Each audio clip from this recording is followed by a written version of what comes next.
Todd Cochran here at CS 2018. We're in Sands, where innovation is just rocking.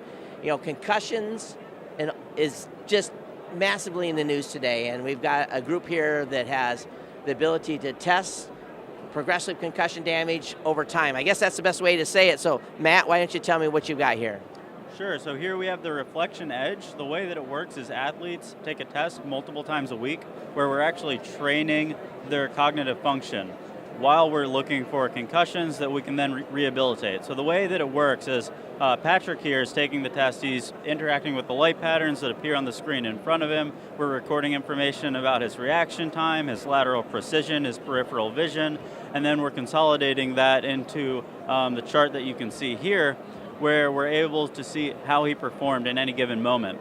But what's really important about concussion screening is you can't just test somebody once and then wait for a big event to test them again. You have to be constantly looking, or the mild concussions that are the result of subconcussive blows or just minor hits over time, whether it's getting checked if you're in hockey or lacrosse, or if it's getting tackled in football.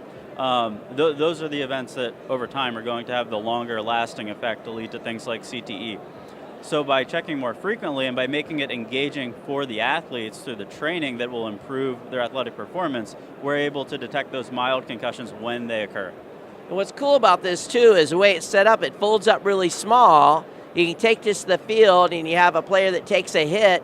You just send them over to the stand, run the test, check it against the baseline and see if they've had some effect from that hit, if the coach thinks he needs to run it, yeah?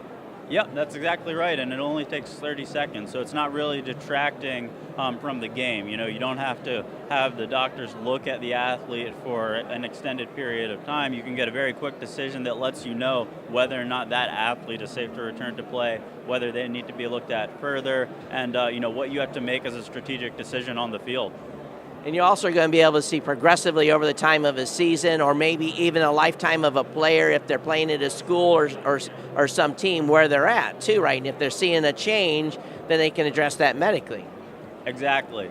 This is really the first step for concussion detection. You have to be screening, and that will allow you to take further steps. The trainer can use our tool to figure out, okay, this athlete's injured, they need to see a neurologist, they need to see a physical therapist, and really determine the best course of action to get them back to full health so that they can be back out on the field, they can perform, but most importantly, that they can be safe. So the coaches out there are going to be asking, okay, this looks fantastic, how much? And is this going to be something my sports program can afford? Absolutely. So it's $1,000 per year for schools. The hardware that you see here actually costs about $3,000, and that's distributed over the first 3 years. So you're making installments those first 3 years. And then if you're an athlete or a parent, you can actually subscribe for $5 a month to additional insights about the athlete's performance so that they can track themselves and see how their cognitions are improving. The parents can see up-to-date information when it happens, if an athlete has a problem, what they can do, tips and tricks to kind of help them stay safe. And then that subscription, if enough athletes or parents at any given school sign up, actually subsidizes the cost for the school. So ideally, the cost for the school goes to zero, and that's really important for high schools in particular, where budgets are really tight and they can't spend as much as the pro teams do. So here's the question, though. What is the training required for a coach? He's going to get this system, he's going to employ it. What is he going to need to know to make an effective assessment, whether that player needs to sit down or go to the doctor if he can get back in the game? Right, so in some way what we're doing is we're really making a lot of the tests that exist already condensed, consolidated, and computerized. It's been shown that computerized neurocognitive assessment is much more accurate than subjective things like ruler drop tests or follow my finger. And so what we're doing is giving the athletic trainer a tool that's better at what they already know. So they're able to use this with their existing knowledge that they learned from their formal training that they have to be an athletic trainer, and they're able to just use this as an objective measure that they didn't have before.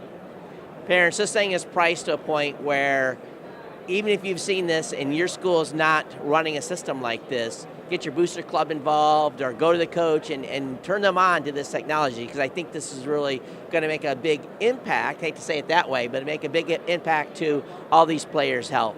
Matt, thank you so much. Thank you. Todd Cochran from Geek News Central here at CES 2018.